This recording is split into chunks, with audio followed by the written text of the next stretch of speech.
Hey everybody, thanks for watching Be Better Golf Channel. Really exciting to be back at Superstition Mountain today with Mike Malaska. Hey Mike, how's it going? Good to see you, Brendan. If somebody doesn't know anything about you and about your teaching, give us the one paragraph Wikipedia on who you are. A lifetime of problem solving. Okay. And figuring out what is really important and what isn't. I've wasted a lot of time practicing and working on things that really weren't that big a deal. So it's simplifying down what you really need to do to be a good player. What matters and what doesn't. Mike's a teacher in the top 100 in the world, golf teacher and really sought after. And he's here at Superstition Mountain most of the year. Mike, we're going to do a thought experiment today on this video. It's something that I've been wondering about quite a lot, especially in the course of doing Be Better Golf. And then, some people have asked me about this, but let me paint a picture for you. Kind of so you're going to ask me to like think. A movie. Yeah. You're going to ask you to think. Okay. Okay. And, so it's like a movie. Imagine Okay. there's this movie that has somehow come to life, and now Okay. you have to deal with it. Okay. Okay. So there's identical twins. I actually know these two guys who are identical twins, and they're actually the exact same level of golfer. They started the same time. They've been golfing the same time. Whenever they play, they always play together. Almost always shoot, right around the same range. So imagine that you have one of these twins, right? Okay. And another instructor somewhere else in the world has another one of these twins, and they've moved in. Your twin has moved in with you, and instructor X, that twin has moved in with him. Okay. You can decide the amount of time and the training regimen and whatever you want, but at the end of this amount of time, these two twins are going to play against each other 10 rounds, and whoever's twin wins gets $10 million, and you get $10 million, right? Wow. Okay. Just like the challenge they did with Tiger and Phil. Okay. All right. So it's, let's say, instructor X, and he says, oh, it's going to take me 2 years. I'll be living with this guy, and this is what we're going to do. How long and what would, so I want to take away, to get better at golf, I want to take away every single obstacle. So let's also imagine that this twin is as devoted, because this is a problem sometimes. Yeah. This guy is as dedicated as you've ever seen in one of your students. Okay. And he's as dedicated as possible. Money's no object. They also give you an operating expense and everything else. And you can fully put your focus into just getting this guy as good as possible to go out and beat this other guy's guy over, a long span. So what would that look like if Mike Malaska absolutely had everything in his advantage to get this person better? Well, the first thing is I'd go out and play golf with them and just see what their overall game looked like. Mm-hmm. And then the next thing is I'd want to see what other sports they play and what are they involved in and what do they do outside of golf. Yeah. What's their best sport other than golf? So if he was a better baseball, whatever that was, I'd want to know what that sport is, because there's parallels in all sports, because your body's a pattern machine. So what you want to make sure you're doing is not retraining a pattern they probably already know how to do. Okay. Once I saw what their game was and I knew a little bit more about them and how they grew up, the next thing would be physically find out who they are, what they can and can't do, so relative to what you're going to work on with them in their golf swings, that they understand what they are going to look like doing this thing called a golf swing, because people have different parameters, the physical structures are a little different. There's a few things you have to do well to be a good player, which honestly the industry, most of them, they don't even talk about. But the other thing is we're all going to look a little different doing them. So it's understanding who the person is, and not just for me. I can get that pretty quick. It's for the person himself to understand how can he move, what does he do, what is his DNA for motion. Because we all have, like we have our own personalities, we also have a DNA for motion. That's how you sequence things and how your body wants to move relative to creating this thing we call a golf swing. What I find is that probably 80 to 90% of people don't even know what their DNA is, and once we figure out what it is, they don't do it. They try and do something else, which is why they get in trouble. So that'd be the first thing. Before you move on to the next thing, just because I know it'll come up in the comments, so let's get the answer now. The few things physically that a person just has to do, what would those be to have an effective golf swing? Well, to be really good, first of all, we've got to talk about impact, because impact's the only position that really counts. Yeah. And when you look at impact, your right arm has to be on the back, your trail arm has to be on the back of the shaft, and this arm has to be bent when you run the club into the ball. It's exactly how you hit a baseball, it's how you hit a tennis ball. And so to compress the ball, those alignments have to be there. Now for those alignments to have to be there, your body, when you move, has to stay out of the way of your arms to allow your arms to do that. So if this golfer came to you in this challenge and they were just very frozen and locked up here physically, your first thing to do would be like, all right, we got to get you in a program. How can we unlock that? And how can either you unlock it, which is part of the physical problem, you know, you can do that, or you can counter it with something how they set up and how they move. So when you're asking me about this person, I got to find out who they are, how they move, what they can and can't do. And once I knew that, then the swing that we build and the game we build is going to be, it's going to be complementary to who that person is and how they move. And the game is full of superstars that have learned the game that way. Yeah. You know, unfortunately, our industry now has gone to where it's all this technical positions and this and that and averages, and it's not that it's wrong, it just doesn't fit hardly anybody. When they say it's the average of the tour players, what they're telling you is that it doesn't even fit most of the tour players. It's an average. It's an average. So in the Hall of Fame, you have somebody on this side of the bell curve and somebody all the way over on that side of the bell curve. And everyone in the world is somewhere in between. So it's not like you getting closer to the center of that bell curve is going to make you better. Going to make you better, right? Which is a lot of the confusion in the game, is once they feel like they've identified this average, that we should all aspire to be this average thing. And no, we should all aspire to understand who we are, how the forces around you work, how your joints and your body works, and to create 2 or 3 things that you have to be able to do to play golf well. And it's not that complicated. It's a pretty simple motion when you come right down to it, but we've complicated the heck out of it. A lot of that because it's a stationary ball. So we're back to that person. So once I know who they are, then you start putting together a program. How long is it going to take to get them good? Well, you know, people should immediately start getting better. In 6 months to a year of consistent practice, and effective consistent practice. That doesn't mean hitting balls for 8 hours a day. See, that's another thing that's ridiculous. Okay.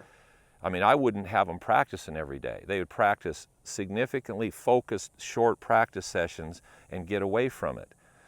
So it's not about standing out here for 8-10 hours a day. I'm really committed, so I'm going to stand out here and practice all day, every day, and I'm going to get better. If that's all it took to get better, there'd be a lot of people that'd be really good. Yeah.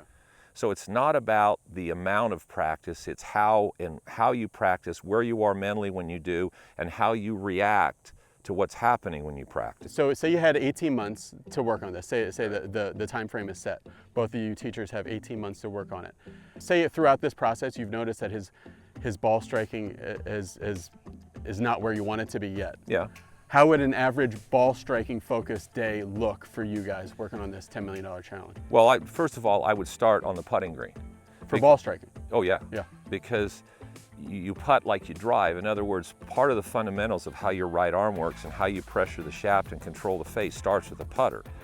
And if you can't do it with a putter, you're probably not going to do it with a driver. And your brain is a taskmaster. So if you get it to the right task and it starts focusing on certain tasks, then what starts to happen is all of the other things, a lot of the things that they were maybe doing wrong, your brain then starts to go, okay, relative to this specific task I'm trying to do, it starts eliminating everything and anything not relevant to the task. So the key or the trigger becomes to shortcutting the learning curve is the task that you give you personally and your subconscious to do. And it would start on the putting green, and then it would go to chipping, and then it would go to pitching, and then it would go to calibrating what you're doing from waist high to waist high, and then maybe shoulder height. And then once you had that where things were doing what they were supposed to, then you could start delving into the full swing, hit longer shots, do all kinds of things, go out and play. So there might be a time in this ball striking day where you and this twin are working together. There might be a time where he's hitting driver and you might say something to him like, hey, remember those really good right to left putts you were hitting and the feeling you had with that? Yeah. I want you to bring that feeling into your driver. Well, I start with this whole feeling with a putter. When you take a putter and you're going to hit the ball, your right arm lines up with the back of the shaft. I mean, that's if I hit a baseball, this lines up. My right arm is still bent, my forearm lines up with the shaft. When I hit a baseball, boom, this lines up with that. Mm-hmm. Now, my right arm is still bent. At impact, my right arm's not straight with a baseball. And what's interesting is my left arm, as much as everybody works on straighten your left arm, extend your arms, most of these baseball hitters, when they hit it, their left elbow isn't dead straight. It's actually, a lot of them, it's still bent. Oh, yeah. Okay, well, that has to do a lot with physiology and then how you're able to then utilize your hands and arms and not twist the face as much. But this whole putting thing, so you're right here, okay, which is baseball, it's tennis, and so now you come up to a putter and you're standing here and this right forearm's right on the back of the shaft, and you start to learn what it feels like for your right forearm to line up with the shaft and push the force of the club through the ball. Well, that same thing, I feel that same thing when I hit a driver. So the first thing is this arm lines up with the shaft. Yeah. Now, for my arm to line up with the shaft here, my body can't move in my way. I've got to have room for my arm to be able to do that. Right. Okay, so when I go to a driver, when I hit a driver, it's doing exactly the same thing. My right arm is right there because that is what stabilizes the shaft, and that's what pressures the shaft, and then my right hand can accelerate the club. So if your right arm is high, which nobody on tour is at high, on most 90% of the shots they hit, and almost every amateur I see, when they hit a ball, their right arm is up here. Now, everybody says, well, they're over the top, or they're this, or they're that. Well, if you start with this task, and this task goes from putting, it goes to chipping, it goes to pitching, and then it goes to their full swing. As they keep keeping this as their task for their right arm to work. The task is the right arm has got to stay behind and in line with the shaft the whole time. Exactly. It has to be in line or under. And that, you look at baseball, you look at tennis, you look at any hockey, when they hit a slap, boom, this arm's right on top of the stick, or this side of it. Once your right arm is now on the side of it, or under it, or on top of it, there's no good golf played from this position. Right. There's a few that are below the shaft, but nobody above it. Zero. That's are good. All right, because I like to try to bring these things to life, let's make this situation as if it's happening, okay? Okay. I want you to act as if we're in this scenario and you're going to show this player the connection between dead solid pure putts and then dead solid pure drives. Well, if I took a putt and I stood up here and my right arm's right on the back of the shaft, and I'm going to take it back and push it right through the ball. Okay, so my right arm lines up. Yeah. So it's very stable. And you're doing that right hand only, or are you only doing it because you're holding I'm starting with right hand only. Okay. See, that's the other thing I do is I would start with just their right hand. You know, now we'd probably bring left-handed, but we'd start with just right hand. I'd say, okay, now you've got a driver. Well, all you're really doing with your driver is you're doing the same thing, is you're lining that forearm up right with the back of the shaft. Yeah. And I can stand here with one hand, and if I line that up, this is very stable. Now, if all of a sudden the club gets out of its arc, or it's not lined up with my forearm, I can't control the club. So that being able to line this up and stabilize and balance the shaft through the ball, this feel right here with this, that's critical for anybody to be any good, because that's how you're going to compress the ball. So right there, that 110-yard drive that you just hit right hand only, a perfect little draw, would you tell your golfer that, hey, any additional power you're adding to the golf swing that would disrupt that kind of motion is not the kind of power you want to use? Right. Right. And so I would take him with a driver or whatever club, I don't care. And the first thing is you say, once you get past putting and chipping and you're going to start making a swing, you come up here and you say, okay, what's your impact position? Now it's interesting, I ask people, show me impact. Show me what impact looks like. Most people I say, okay, show me your impact position, and they go like that. Right. Because they think it's twist their body and turn their shoulders. Yeah, be way open. And so now, and I go, no. So then I say, well, look, here's my address position, and there's my impact position. Address, impact. So your hips have gone forward like a quarter inch maybe. My hip, this left hip has moved back out of the way from where it started. It hasn't, so I'm right here, my left hip has been pushed back out of the way, my left shoulder goes up and my right arm comes, there's my impact position. And your hips and body aren't starting to crowd the space that your right arm needs. Right. So where most people, you watch them at impact and everything's up this way, because they don't really understand where they're trying to get. And then once they kind of feel impact, you just have them tap some balls where they start to address and feel what impact is. See, we start this game with people Putting's fine, chipping, but once you come to full swing, you should start with an understanding of impact and work from impact to the top of the swing back to address. Yep. Because if you understand impact, you know, okay, I want to get here, then you start taking the club back. What happens is you're going to eliminate anything that's not relevant to being able to get here. So understanding impact and then building your swing based on that back to address to get to impact. In my opinion, when I've done that with people, it's an eye-opener because they know every position there is to know in the swing. Here's where I should be halfway back, here where I should be at the top, here where I should be here, here's where I should be over here. I said, well show me impact. Right. And they go, what do you mean? I go, well, show me impact. 99% of people, 99%, even a few tour players I've had, get to impact, they're off. Their impact's off. So their sense or feel or the task, the basic task in their brain. Now I realize impact is a spot. And people say, well, if you think about hitting the ball, you're screwed because then you're going to be static at the ball and you're hit through the ball, you don't hit to it. I agree. However, being able to neurologically imprint where the roadmap has to lead through is critical. Because if it understands where it's supposed to lead through, then everything it does starts to try to find the quickest and easiest route to get there. And it won't do a lot of things that people get into because it has no relevance to impact. Right. We haven't done a very good job in our industry of teaching impact. That's why I start on the putting green, because this is impact. That's impact right there. And it should be able to do it in chipping and pitching. If you can't do it there, if you get into chipping and pitching and you're up like this, well, it's not going to all of a sudden get better in the driver. And it's incredible how fast people get it. Yeah. I mean, this shouldn't take years of practice. Because if you've ever hit a baseball or hit a tennis ball, if you're any good, you know what that impact feels like. We've just not related it to people in golf. Because quite honestly, when I started, I was playing baseball and I was playing all those other sports, and they said, no, you got to stop because baseball's going to ruin your golf, tennis will ruin your golf. Whatever you do, don't play tennis before you go play golf. You'll be terrible.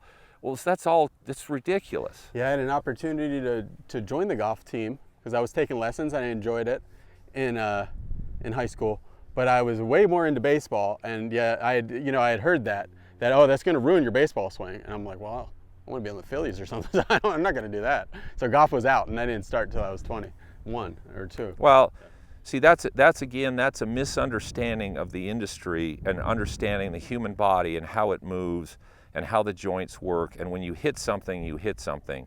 The physics and the physiology and the joint alignments when you're hitting a ball with a racket are almost duplicates. They're on maybe different planes of motion, but they're duplicates. So that's where I would start with it. And really, 18 months, see, I don't know how good we're trying to get this person. As good as possible. Well, as good as possible is a lifetime. I still feel like I'm getting better. Right. Now, I can't hit it as far as I used to, but I can hit it better than I did through my whole career. I feel like I'm a better player and I understand the golf better now and the game and myself better than I did 20 years ago.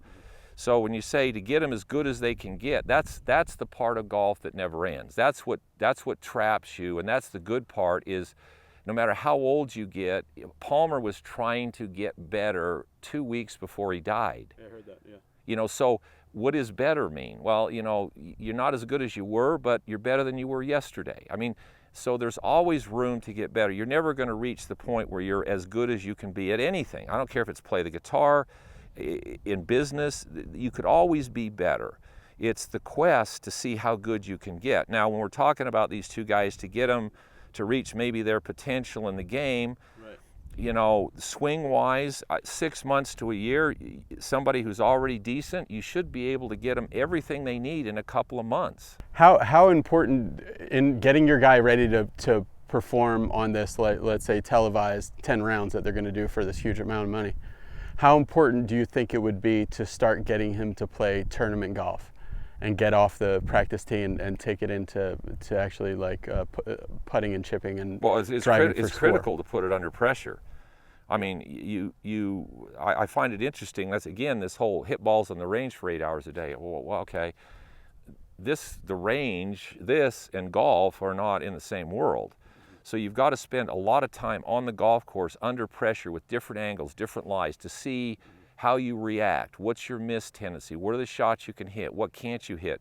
That's why very few people come to the game that haven't played their whole life and all of a sudden become really good players on the tour, because there's so much experience that has to be gained that you can't teach on a range. Yeah. And you have to learn to read yourself. See, golf's a game of emotion and adjustments, and it's being able to read yourself on the golf course, both physically and mentally, at any point in time in a round, to pick the best shot for you to hit to get the most out of your game. And that's what Nicklaus coined as golf. And that's brilliant. So how do you get that understanding of yourself? You stand up to a shot and you go, you know what, this doesn't feel very good. I'd like to do this, but that particular person we're talking about, again, yeah, we'd spend time on the range to calibrate the swing to a point, but then it's on the golf course. I would spend probably more time on the course than I would on the range. Yeah.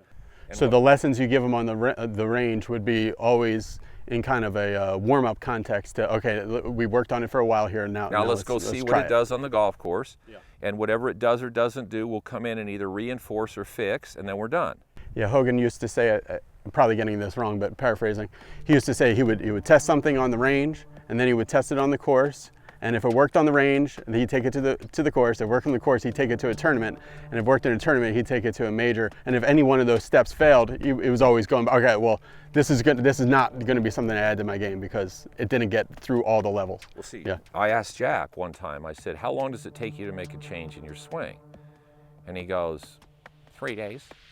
I went, 3 days. I mean, I just told 2,500 people that it's going to take you 3 to 6 months to really get, Yeah. And he says 3 days. And I'm going, no, Jack, I mean, if you're going to make a change, I mean, how long would it take? It's 3 days. And I'm going, so after it was over with, I go, I got to ask you, 3 days? Yeah. He goes, well, Mike, the first day I use it on the range, and if it's working, I'll take it out and play a few holes. And then if it's working there, then I'll take it out on the golf course and play around with no pressure and see what happens. And if it's still working, then I'll put it in a Pro-Am or something. And if it's still working and helping me, then I'll use it. If it's not, it's gone. I'm not going to use it anymore. Yeah. Well, now, those guys, they were at a certain level of proficiency to start with. But what I would say is this whole thing of, we're going to start here, you're going to get a lot worse before you get better, and it's going to take you 3 to 6 months of a lot of practice. I bought that Kool-Aid. That is incorrect. Right. If you don't, you shouldn't get that. No. See, if you don't immediately start getting better, I mean, very shortly, I'd be running. Right. I mean, and so, because if I could have my career to do over again, that's one of the things I would have done, is the run thing, because I was trapped into, I know it feels terrible now, but you do this and you practice hard, and 3 to 6 months it's going to start feeling good. In 3 to 6 months, I'd been hitting balls every single day, working on it in tournaments, and it still felt terrible. That's okay. Now stay with it. Just keep staying with it. It never felt good. Yeah. So there's a trust the process, they say. Exactly. Well, right. I don't have a lifetime, to sit there and force something that either isn't showing any progress or just doesn't make any sense to me. Right. Which I got trapped into that. Who are you going to believe? My great swing advice or your lying eyes, I guess, is what guys would say. Yeah. Yeah. And that's why I teach now, is because I went through those things. I went through those methods and ideas, and I understand from a physiological perspective, okay, how does the body move? How do we learn? What are the skills? How do you develop tasks that develop other skills where you don't even have to think about them? And so you can shortcut the learning curve. And then practice has to be valuable. Nobody can practice more than about, in any one segment, maybe a half an hour to 45 minutes at the most. On any one thing, like, hey, I'm gonna work on this drill where I'm hitting these right arm only things, flip-flopping that back to full driver. You're absolutely kidding yourself if you think, I'm gonna get out here and I'm gonna hit balls for 3 hours. The weekend warrior that goes out and says, okay, I'm gonna practice for 4 hours today because I didn't get to practice all week. Probably the first 35, 40 minutes was worthwhile, and the rest of it was counterproductive. Right. I can almost guarantee it.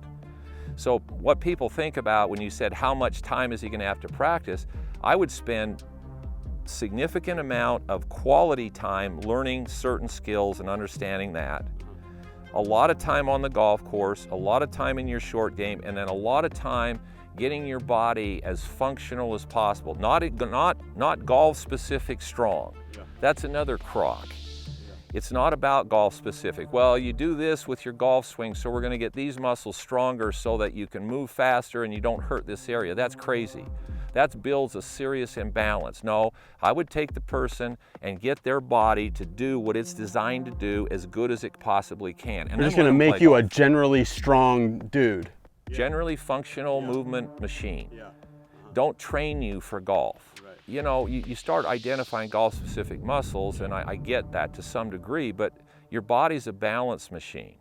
So the person that we're asking me to work with, yeah, we're going to be doing workouts. We're going to get him physically as balanced as he possibly can to do anything. I'm not going to train him for golf. I'm going to train him to move correctly. Yeah, I think that a good point with this is a guy that you've consulted with and done some work with, Justin James. Because, I mean, you talk about balance, and I look at Justin, I don't see any part of his body, from his ears to his toenails, that doesn't look completely yoked out and strong as hell. I don't see him with these giant arms and twig legs or anything. He's got glutes, he's got hamstrings, he's got pecs, every part, you know? I know. Yeah. Well, I've taught, see, that's another thing, working with these long drive guys now. See, speed and force is speed and force, and the body moves a certain way, and when it's more efficient and it moves more efficient, it creates more speed with less chance of injury. And so one of the things that we did is start talking about what he was trying to do in his golf swing relative to functional movement patterns, and he was violating some, and he kept getting hurt. Well, now he's not getting hurt, and now he's moving better, he's swinging better, everything's starting to be, and he's hitting it further with less effort. Right. So strength is very misleading. It's one of the biggest things I learned when I got into all of this is that, okay, so I can curl 20 pounds and in 2 weeks I can curl 40 pounds. I'm stronger. To do what? To curl.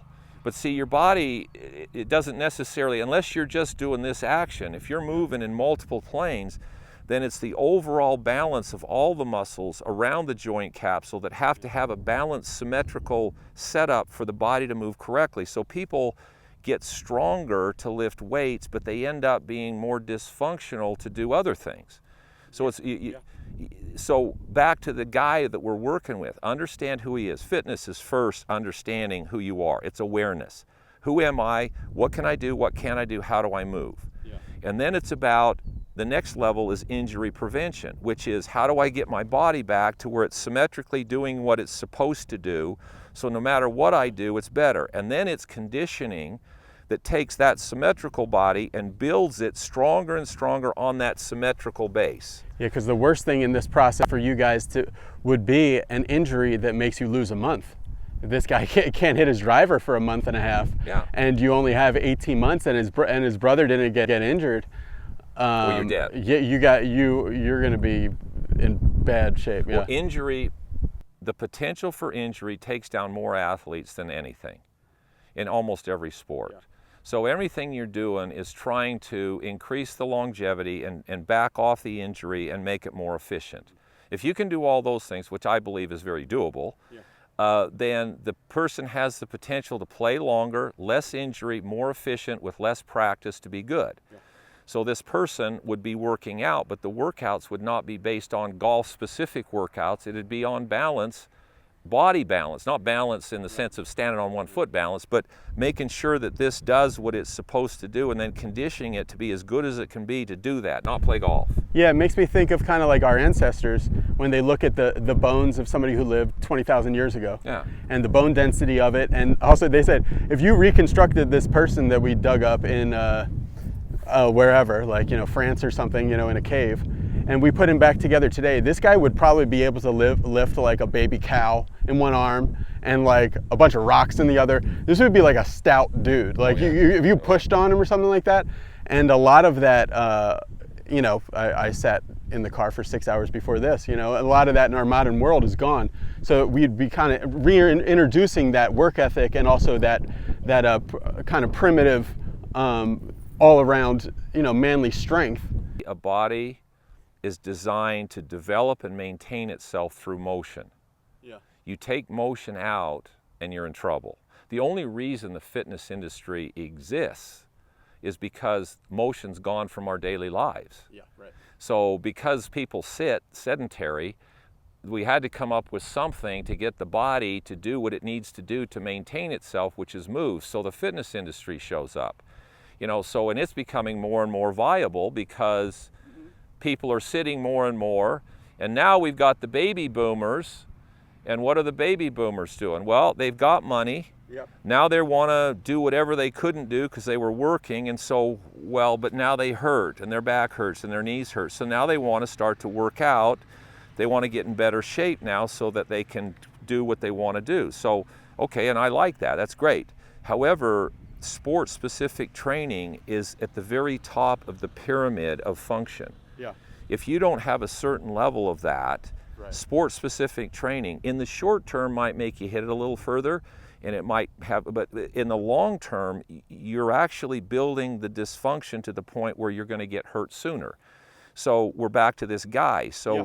we're working on his basic tasks, starting with putting, get him calibrated where he can waist height or shoulder height to shoulder height, do what he's supposed to do, take it out on the golf course under speed, see what happens, make some adjustments, hit a few balls, and you go.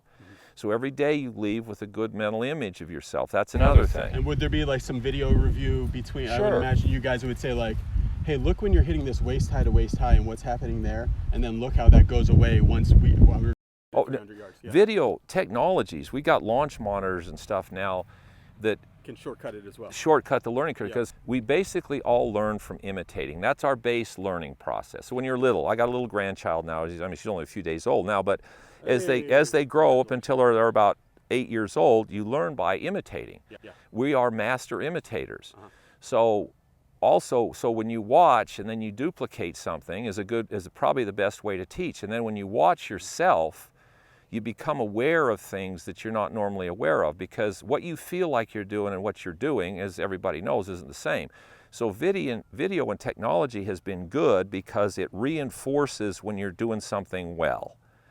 It's gotten a little out of hand because all of a sudden the science of the biomechanics has been, here's how you teach. I did that for a while. You get obsessed with pictures and Pictures the and measurements. positions Yeah. and the biomechanics, which biomechanics is the science of what's happening. It's not necessarily the way to do it. Right. I had a train wreck with teaching bio. I learned it. I learned the firing patterns, the glute contractions, the obliques, all whole things, paraspinal muscles, how everything worked.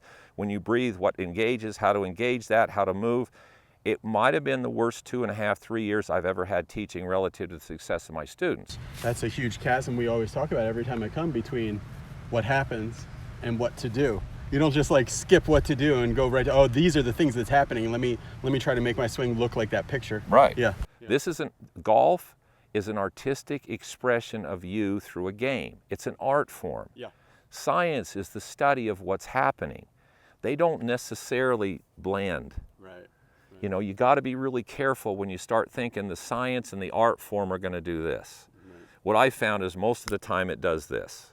Right. And so this person then would understand who they are. They'd have a very realistic amount of practice that they could get the most out of it. And they would for sure spend more time on the golf course and with their short game than they would on the range hitting balls. So Mike, if you had this unlimited budget and $10 million at stake, would you also like be hiring some extremely good players at like $100,000 for the 18 months just to hang around in this imitation way where you would want them to be surrounded by good ball strikers or people that were able to go from, or would that make you nervous that some of their ideas might leak into it? Like, because I always hear like, hey, you want to be the worst player in your group so that you can really hang around good players. You know, that's a very, I mean, that's throwing me a little off guard. I mean, that's a very interesting question, and I would have to say, like if you would hire Austin to come out here and just hit balls next to your guy. I would have to say I would want them to see, watch, hear the sound and the motion of what those players do. Mm-hmm. Because almost everybody, and I get people all the time, I send them to watch a ladies tour event or a men's tour event, it doesn't matter what it is. Yeah. It's usually the ladies are better, only because it's more realistic relative to most people, relative to the amount of speed they can generate. Like, but 102 miles an hour, almost everybody goes and watches a tour event, and they come back the next day and they come out here and they go, you know, I'm hitting it better than I normally hit it. Yeah. Well, what are they exposed to? Well, what they're exposed to is not positions, because they can't see positions, but they're exposed to motions.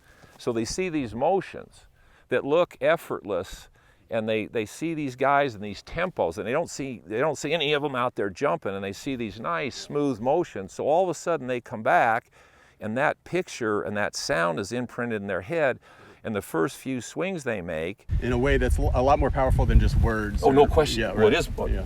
Pictures are more powerful than words. Yeah. Words can get extremely confusing.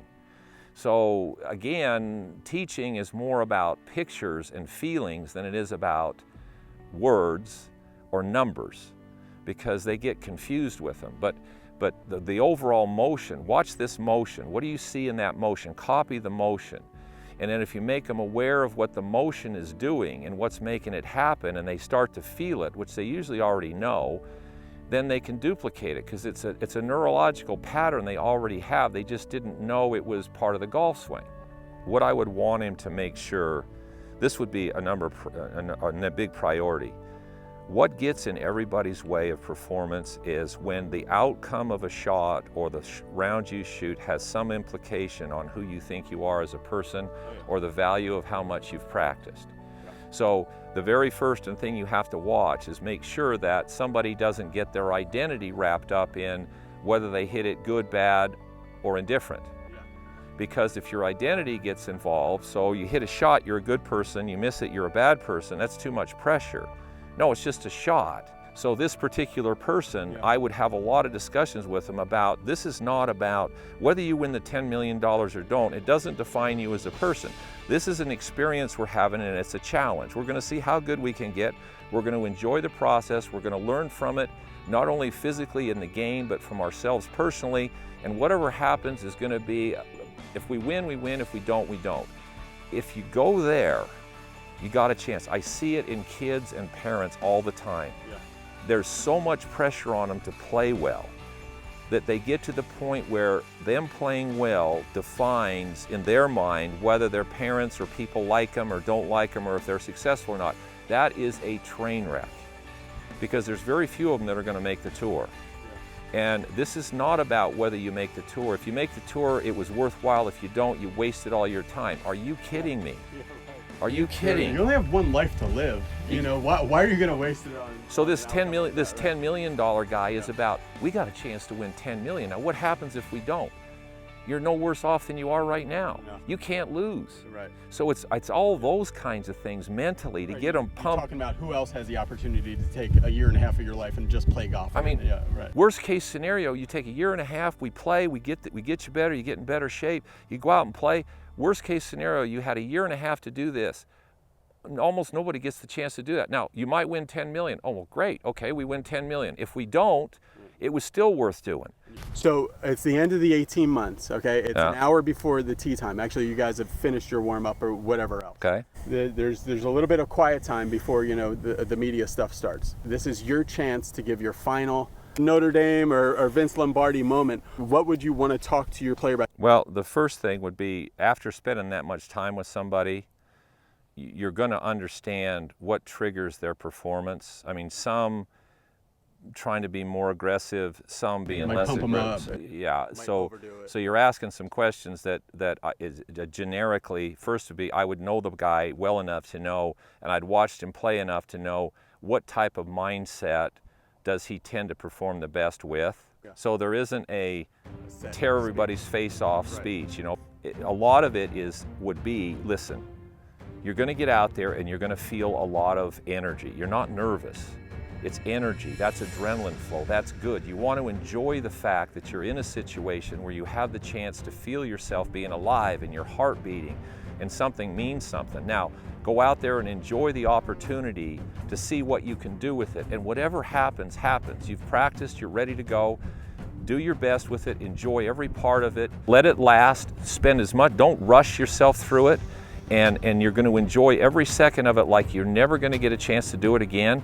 And whatever happens, I'm really proud of you, because you've done so much and you've learned so much. This day is not going to define who you are long term. Yeah. You've already defined yourself by the way you've prepared. Today won't do it. Yeah. One way or the other.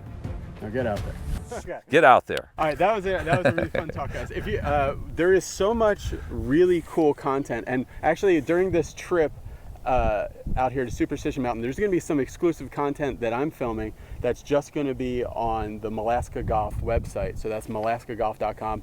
Mike has his own membership, and through his membership, if you're a Be Better golfer and you use the special code that's in the description below, you actually get a fantastic discount of becoming a Malaska Golf member. So it's something that I log onto all the time to see exclusive videos that Mike is putting up. And actually one of my favorite things that Mike does on the malaskagolf.com membership is your live lessons, and actually giving somebody a lesson, because I can go through there and say like, oh, this is a similar issue to something I'm working on. That's the thing that connects with me the most, is not so much the theory and stuff, but actually the back and forth when he's teaching somebody like Jack Nicklaus Jr. or these other players that he's had on the membership site. So sign up for that. You're gonna really appreciate it. And final word, Mike. It's great to be here, and again, you know, this game is it's a lifetime pursuit of problem solving, and it doesn't have to be that complicated, and it's not an identity crisis. It's not. It's a chance to. This is a human development activity. So you're trying to develop yourself physically and mentally, and using it for that, and it's going to benefit anybody who plays it if they use it that way. Yep. And so just enjoy the game and enjoy the challenges out here, and hopefully I get to see you on my website, and. I love to get input. Yeah. One thing on the site that we've done is people send in questions.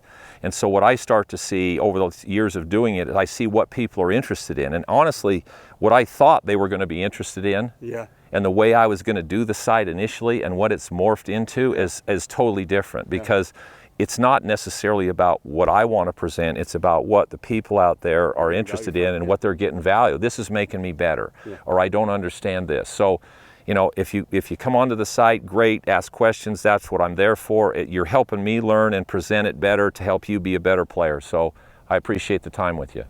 Okay guys, stay tuned. There's going to be a whole ton of videos that we're shooting out here, and I'm going to make sure that Mike and his guys are looking in the comments below, so put any questions you have there. See you in the next one. Hit the subscribe button. Later.